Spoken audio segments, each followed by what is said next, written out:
एकट्या रामदेवाचेच राज्य नव्हे, पण त्यावेळेस दक्षिणेत राज्य करीत असलेली 4-5 मोठमोठी जी हिंदू राज्ये होती, त्यांच्या हेरविभागातील एका मनुष्याने तरी उत्तरेकडून हिंदूंचा हा एवढा आक्रोश आकाश पाताळ करून सोडित असता उत्तरेत फेरफटका करून त्या राज्यांना ते भयंकर वृत्त कळविले नाही की काय? पण अशा परिस्थितीत रामदेवाचा पूर्ण पराभव झाला हे सांगणेच नको.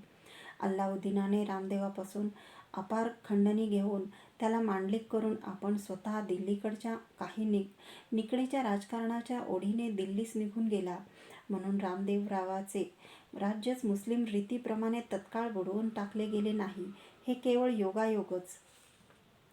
कारण दिल्लीस जाताच अल्लाउद्दीनाचे सारे लक्ष त्याच्या वृद्ध चुलत्याला सुलतान जलालुद्दीन याला नाहीसे करून स्वतःच सुलतानपद पटकाविण्याकडे वेधले होते. त्याप्रमाणे त्याने मोठा कट करून जलालुद्दीनास ठार मारविले आणि सन 1296 तो स्वतःच सुलतान झाला. अल्लाउद्दीनाने स्वतः सुलतान झाल्यानंतर सन 1298 मध्ये गुजरातवर स्वारी केली. तेथील हिंदू राजाचा पराभव करून राजधानी जी अनहिलवाडा ती जिंकून घेतली. त्या लढाईत गुजरातच्या हिंदू राजाची राणी लावण्यवती कमलदेवी ही पळून जात असता मुसलमानांनी पकडली. परंतु तेथील पराभूत हिंदू राजा मात्र त्यांची मुलगी जी देवलदेवी तीसह पळून जाऊ शकला. अल्लाउद्दीन तेथून थेट सौराष्ट्रात गेला आणि हिंदूंनी पुन्हा बांधलेले सोरटी सोमनाथाचे नवे भव्य मंदिर पुन्हा पाडून तेथील मुख्य मूर्ती जी होती तिला दिल्लीस नेले. हिंदूंचा भयंकर मानभंग करण्यासाठी त्या मूर्तीचा सिंहासनाच्या पायरीप्रमाणे त्याने उपयोग केला. दिल्लीस गेल्यावर राणी कमलदेवीशी बहुधा तिच्याच अनुमतीने अल्लाउद्दीनाने लग्न लावले. अल्लाउद्दीनासह सुखाने नांदूनच ती कुलटात थांबली नाही, तर तिने तिची तरुण मुलगी जी राजकुमारी देवलदेवी तिलाही पकडून मुसलमानांच्या गोटात दिल्लीस आणण्यासाठी आपल्या दक्षिणेवरील स्वारी करणाऱ्या मुसलमान सरदारांना कळविले.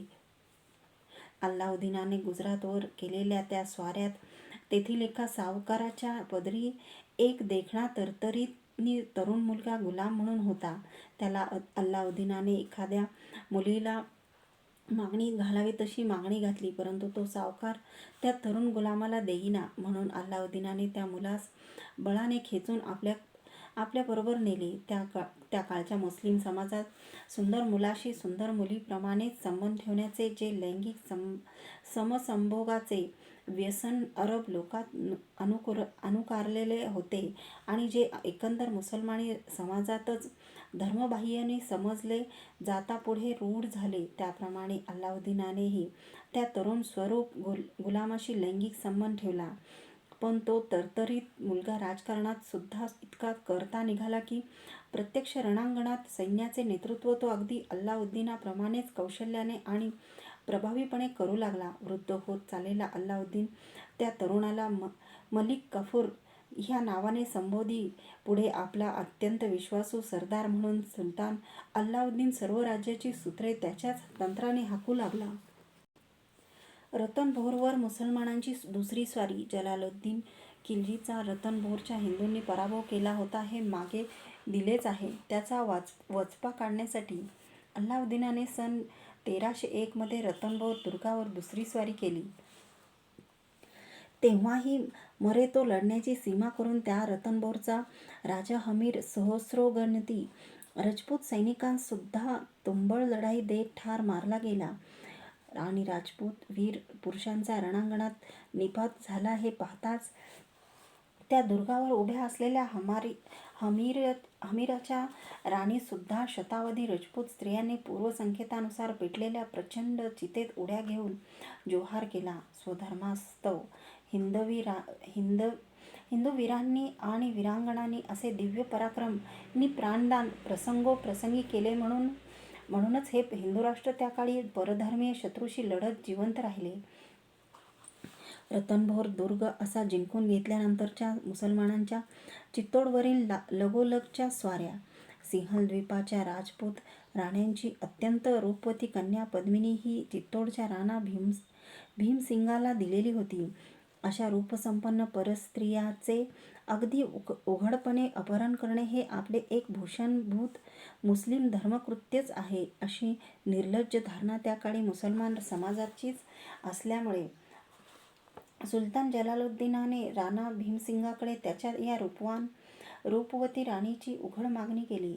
राजपुतांनी ती धिक्कारताच अल्लाउद्दीन सन 1302च्या आसपास चित्तोडवर चालून गेला. त्यावेळच्या लढायांना वर्णिताना राजपूत इतिहासात अल्लाउद्दीनास ठकविण्यासाठी राजपुतांनी आम्ही पद्मिनी तुमच्या भेटीस धाडतो असे आमिष दाखवून राजपूत सैन्यास स्त्री वेशात अनेक महिन्यातून अल्लाउद्दीनाच्या शिबिरात घुसविण्याचा जो एक अत्यंत धाडसाचा कट केला आणि पारही पाडला त्याची एक कथा सांगितलेली आहे, पण स्थलाभावास्तव ती येथे गाळणे भाग आहे.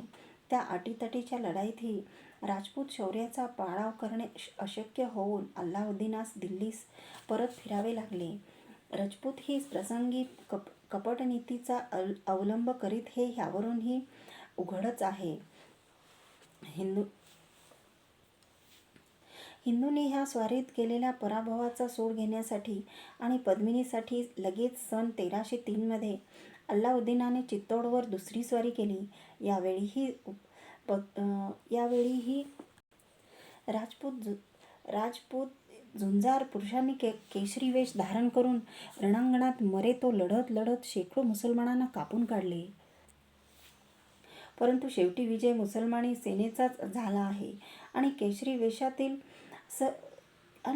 वेशातील सर्व राजपूत रणात मारले गेले आहेत. हे तटावरून पाहताच राणी पद्मिनीसह जवळजवळ 10,000 राजपूत स्त्रियांनी लेकरे उराशी घेऊन पेटत्या चिताग्नीत उड्या घेतल्या, जोहर केला. अल्लाउद्दीनाने चित्तोड घेतले खरे, पण पद्मिनीची राख काय ती त्याला गोळा करावी लागली.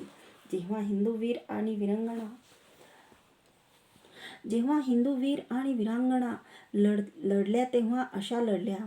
इथेच हेही सांगून टाकतो की अल्लाउद्दीन वृद्ध होऊन मरून जाण्याच्या आधीच हिंदूंच्या ह्या पराभवाचा सूड घेऊन अल्लाउद्दीनाच्या डोळ्यादेखत हमीर नावाच्या चित्तोडच्या एका सुप्रसिद्ध राजपुत्राने सन 1313 मध्येच मुसलमानांचा पाडाव करून चित्तोड पुन्हा जिंकून घेतले. अल्लाउद्दीनाचा एक मुलगाही त्यांनी जिवंत पकडला,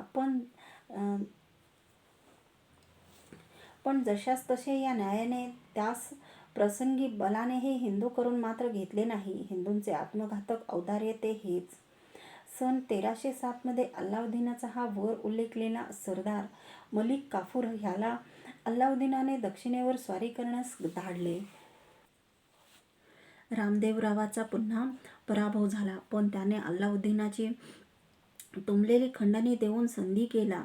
याच घालमेलीत रामदेवरावाचा मुलगा जो शंकरदेव, त्याला गुजरातची पळून आलेली जी राजकुमारी देवल देवी दिलेली होती, तिलाही मलिक काफूरने पकडून दिल्लीस धाडून दिले.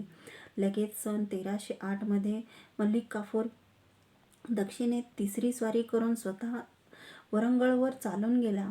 वरंगळचा वीराग्रणी राजा प्रतापदेव ह्याने मागे मुसलमानांचा एकदा पराभव केला होता. त्यामुळे मलिक काफूरने अटीतटीने लढाई दिली. शेवटी राजा प्रतापदेव ह्याचा पराभव झाला आणि त्याला दिल्लीच्या सुलतानाचे मांडलिकत्व मानावे लागले. मलिक काफूर त्या विजयाने उत्तेजित होऊन हिंदूंचे दक्षिणेकडील जे तिसरे राज्य म्हैसूरच्या होयसाल वंशाचे होते त्याच्यावरही तसाच चालून गेला आणि त्या हिंदू राजांचाही त्याने पराभव केला. तेथून त्याने पुढे मदुरेच्या हिंदू राजावरही स्वारी करून त्या राजाचाही पराभव केला. याप्रमाणे बहुतेक दक्षिण देश आमच्या 2 सहस्र वर्षाच्या इतिहासकालात तरी प्रथमच परकीयांनी परधर्मीय शत्रूंचा अंकित झाला. दक्षिणेचे स्वातंत्र्य आणि सौभाग्य ह्या वर्षी नष्ट झाले. मलिक काफूरने दक्षिणेच्या अगदी टोकाला ह्या मुसलमानी दिग्विजयाचे स्मारकच अशी एक भव्य मशीद बांधली, पण लगोलग त्याची प्रतिक्रिया होऊन दक्षिणाच्या हिंदूंचे ह्या मुस्लिम दिग्विजयाविरुद्ध उठावणी करण्याचे एकामागून एक यशस्वी कट चालू झाले. रामदेवरावाच्या मागे त्याचा मुलगा शंकरदेव हा देवगिरीचा राजा झाला. त्याने सुलतान अल्लाउद्दीनाचे स्वामित्व पुन्हा झुगारून दिले. तेव्हा मलिक काफूरने दक्षिणेवर पुन्हा स्वारी केली. राजा शंकरदेव हा शरण न जाता हटातटाने या लढाईत ठार मारला जाई तो लढला.